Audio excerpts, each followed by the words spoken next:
Bonjour à chacun et à chacune. Nous sommes déjà rendus à la mi-juin.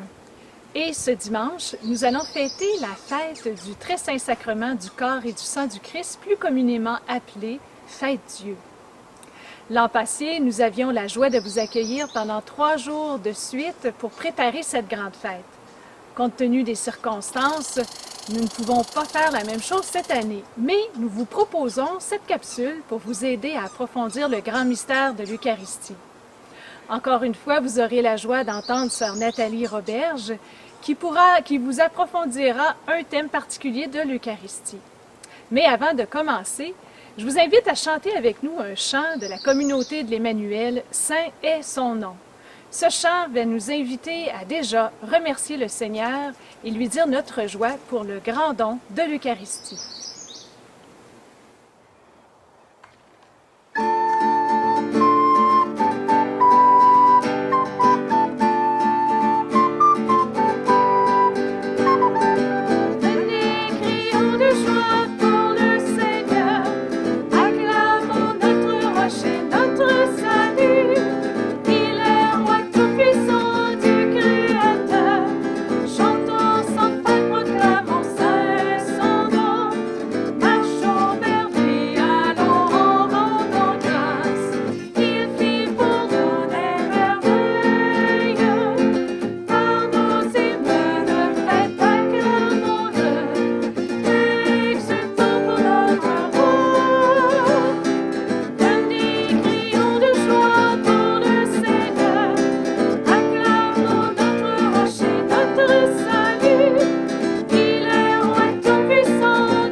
Ces derniers mois, nous avons été bousculés dans notre manière de faire Église.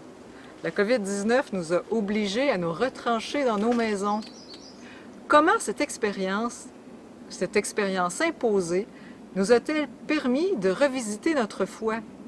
Comment nous a-t-elle amenés à redécouvrir ce qui en est le cœur? Un jour, on pourra s'asseoir autour d'une table pour partager nos réponses. Mais d'ici là, la technologie nous permet de nous rejoindre autrement pour vivre une certaine communion. Il y a quelques années, alors que j'étais en vacances avec ma famille, ma nièce de 2 ans et demi a brusquement interrompu la conversation des adultes. Elle m'a regardé avec un air sérieux et m'a dit « Ma tante, tu vas pas t'en aller, hein? » Non, non, je ne vais pas m'en aller. Mais je vous avoue que cette fois-là, je me suis dit intérieurement « Une chance qu'on passe la semaine en famille. » Dans ces mots d'enfant, ma nièce a tenté d'exprimer un désir profond, un besoin de son cœur, qu'on demeure ensemble. C'est ce même désir qu'un jour, les disciples d'Emmaüs ont osé exprimer à Jésus alors qu'ils étaient complètement découragés. « Reste avec nous, Seigneur, reste avec nous. » Si je vous raconte tout ça alors qu'on se prépare à vivre une fête Dieu bien différente cette année, c'est que les mois de communion m'ont fait toucher à quel point nous sommes faits pour la communion. C'est inscrit dans nos gènes humains et chrétiens. Nous sommes faits pour la communion fraternelle entre nous, nous sommes faits pour la communion avec toute la création, et bien sûr, nous sommes faits pour la communion avec Dieu qui est Père, Fils et Esprit Saint. C'est ce que le pape François nous rappelle haut et fort dans l'encyclique Laudato Si. Il écrit « La personne humaine grandit, mûrit et se sanctifie quand elle sort d'elle-même pour vivre en communion avec Dieu, avec les autres et avec toutes les créatures. Elle assume ainsi dans sa propre existence ce dynamisme trinitaire que Dieu a imprimé en elle depuis sa création. Et le pape ajoute, nous chrétiens, nous sommes appelés à accepter le monde comme sacrement de communion. Je trouve que ces lignes sont vraiment inspirantes. À travers elles, le pape François nous invite à redécouvrir que la communion est au cœur de la vie chrétienne et même au cœur du projet missionnaire qui est confié à l'Église. Nous sommes appelés non seulement à participer à la vie de communion qui est celle de la Trinité, mais à être dans le réel de notre vie et avec tous les défis que ça comporte, des artisans de communion. Un passage de la première lettre de Saint Jean nous rappelle cela. Ce que nous avons vu et entendu, nous vous l'annonçons à vous aussi, pour que vous aussi vous soyez en communion avec nous. Or nous sommes, nous aussi, en communion avec le Père et avec son Fils Jésus-Christ. Et nous écrivons cela afin que notre joie soit parfaite. C'est vraiment un beau texte. Quel lien pouvons-nous faire maintenant avec la fête Dieu? Ce rêve de communion, c'est justement ce que l'Eucharistie remet sans cesse devant nos yeux chaque fois que nous célébrons ce grand mystère. On pourrait dire que l'Eucharistie rend tangible le projet de Dieu de vivre dans la communion, puisque l'Eucharistie, c'est Dieu qui demeure avec nous. Plus encore, l'Eucharistie, c'est le Christ qui se donne lui-même en communion et qui fait de nous son corps. Le fait d'être privé de célébrer ensemble l'Eucharistie et de ne pas pouvoir recevoir la communion sacramentelle nous fait éprouver à quel point ce sacrement est vital pour notre vie de baptisé. C'est là que se renouvelle en nous la force de vivre concrètement, jour après jour, la communion. Par l'Eucharistie, le Christ vient lui-même aimer en nous. Il nous donne son cœur pour que nous puissions aimer avec son cœur à lui. Le pape François nous le redit à sa manière dans l'exhortation apostolique Gaudete et exultate. Il écrit « La rencontre avec Jésus dans les Écritures nous conduit à l'Eucharistie, où cette même parole atteint son efficacité maximale, car elle est présence réelle de celui qui est la parole vivante. Là, l'unique absolu reçoit la plus grande adoration que puisse lui rendre cette terre, car c'est le Christ qui s'offre. Et quand nous le recevons dans la communion, nous renouvelons notre alliance avec lui et nous lui permettons de réaliser toujours davantage son œuvre de transformation. En d'autres mots, l'Eucharistie continue en nous l'œuvre de transformation commencée à notre baptême. Elle nous fait devenir toujours davantage une création nouvelle.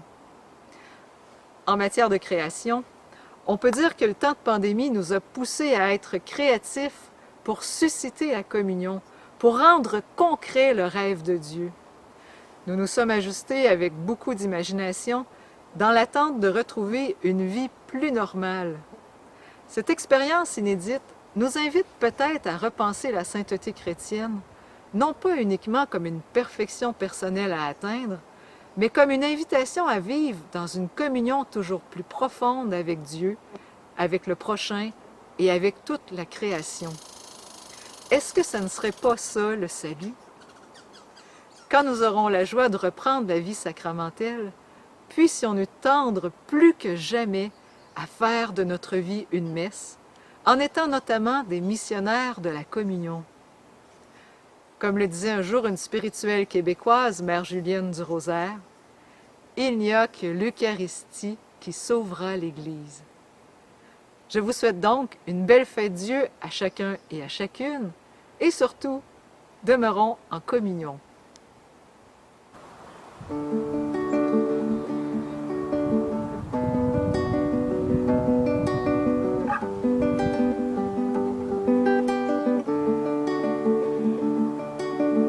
En ta présence, en ton alliance, j'avance à toi pour te ressembler.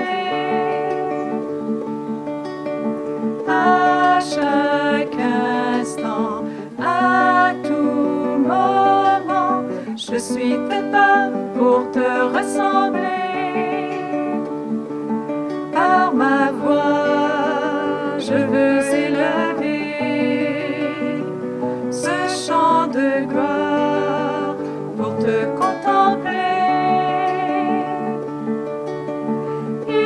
Écouter ta voix, je fais ce choix pour te ressembler.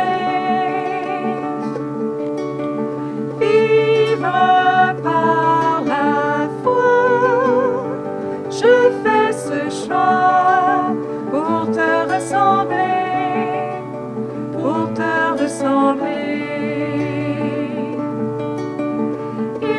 Écouter ta voix, je fais ce choix pour te ressembler.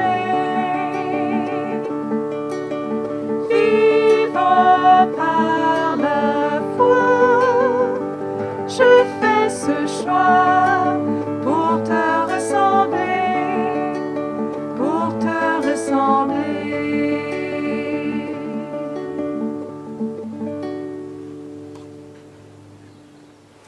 L'Eucharistie nous invite à devenir semblables à Jésus et à lui ressembler. Ce sacrement est au cœur de notre vie de baptisés. Nous avons donc demandé à certains d'entre eux de nous dire ce qu'est l'Eucharistie pour eux. Si vous voulez bien, prenons le temps de les écouter. Bonjour.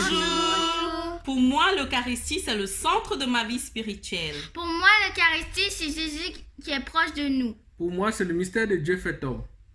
Pour moi, c'est quand Jésus me fait un gros câlin. Pour moi, l'Eucharistie, c'est un immense cadeau reçu de Jésus. Elle m'offre la possibilité de puiser au don de son amour afin de m'aider à vivre ma vie et à aimer les personnes que je côtoie sur ma route. L'Eucharistie m'aide à devenir une meilleure personne. Pour moi, l'Eucharistie, c'est participer à une rencontre importante.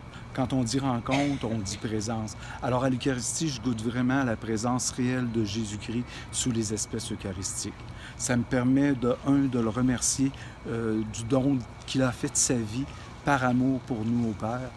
Mais ça me permet aussi de lui demander de m'unir à son offrande sur la paterne, afin que ma vie soit transformée, pour qu'à sa suite, dans mon propre quotidien, je puisse aimer les autres comme lui les aime.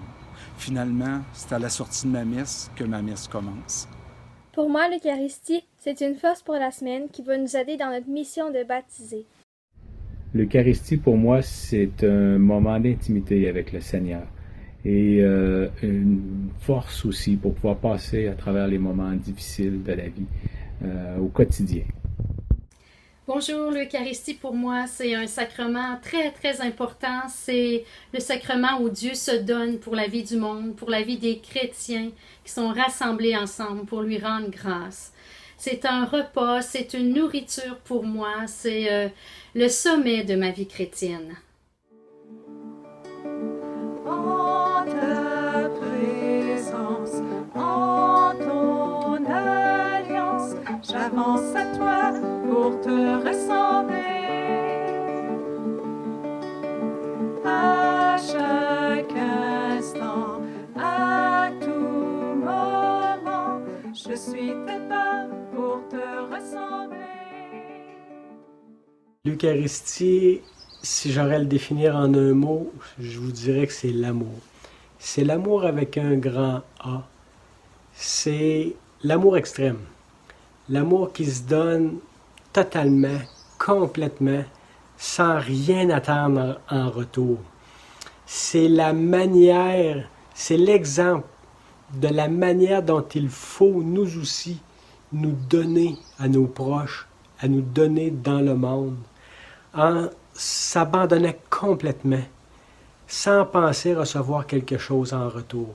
C'est l'alliance perpétuelle, concrète, du Père présent dans ce petit hostie qui se fait aussi présent en nous quand nous allons communier. C'est le Christ qui se donne pour que nous puissions aussi à notre tour nous donner totalement comme le Christ se donne. Bonjour.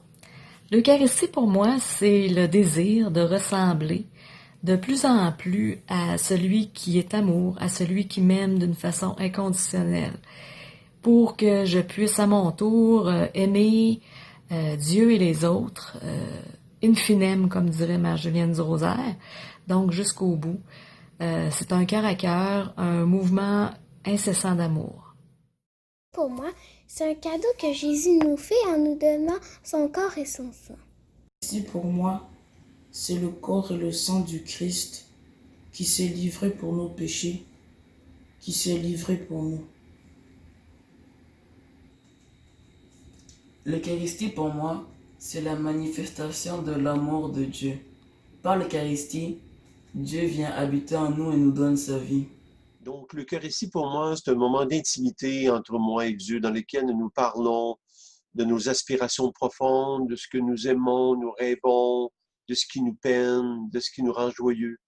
C'est un moment d'intimité avec Dieu qui est très important, un moment d'amour.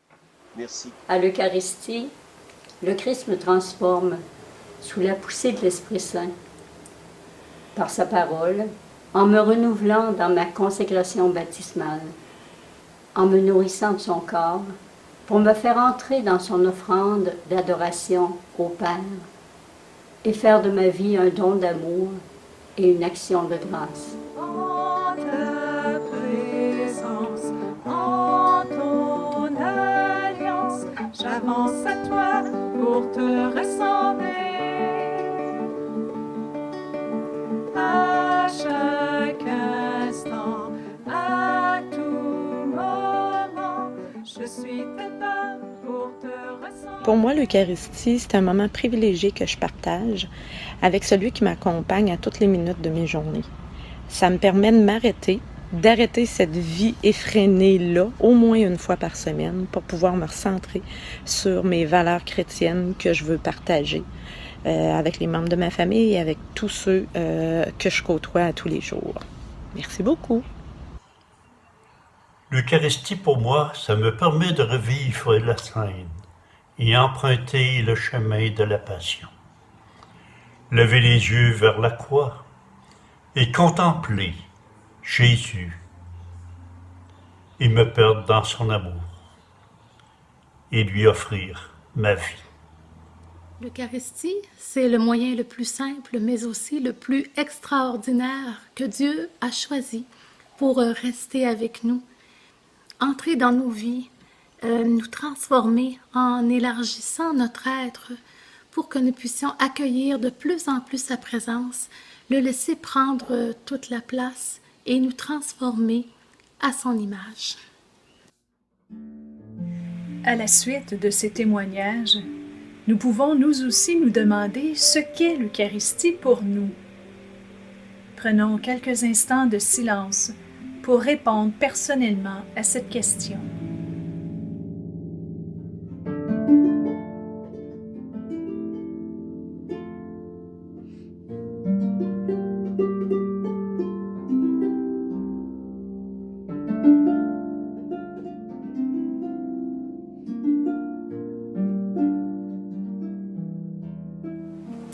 Vivre au quotidien l'idéal de la communion, c'est tout un défi. Nous allons donc prendre un temps de prière pour demander cette grâce au Seigneur de vivre dans la communion et de devenir des disciples de cette communion. Notre Père, que ton nom soit sanctifié par notre façon d'être et d'agir. Que ton règne vienne par notre façon de vivre ensemble la communion, par le partage des richesses qui nous différencient. Que ta volonté soit faite par notre façon de nous pardonner, de nous accepter, de nous faire renaître mutuellement à la vie fraternelle. Pardonne-nous les offenses de nos divisions, de nos refus de partager et de nos absences. Redonne-nous courage et espérance en ce que nous sommes, et apprends-nous patiemment à être frères et sœurs. Fais de nous des témoins de la joie et apprends-nous l'indéfectible solidarité sur les chemins parfois douloureux de nos différences. Enfin, oui, enfin, délivre-nous du mal qui porte le nom de désenchantement d'usure, de ressentiment, de tiédeur, d'individualisme, et ouvre nos cœurs à l'inépuisable vérité et à l'incommensurable bonté, à l'indicible beauté de ta parole. Amen.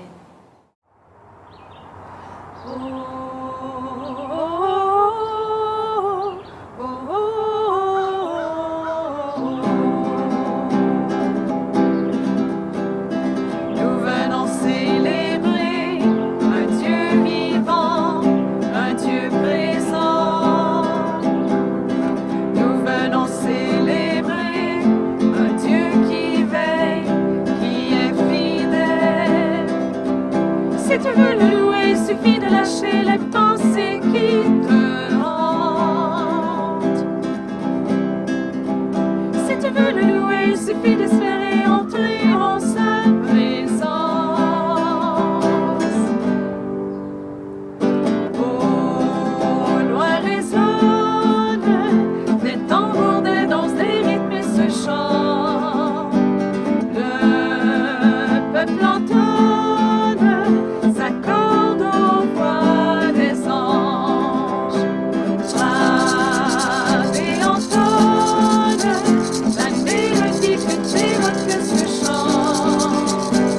Peuple ovationne, élève ta louange. Nous venons célébrer un Dieu vivant, un Dieu présent. Nous venons célébrer un Dieu qui veille, qui est fidèle. Si tu veux le louer, il suffit de lâcher les pensées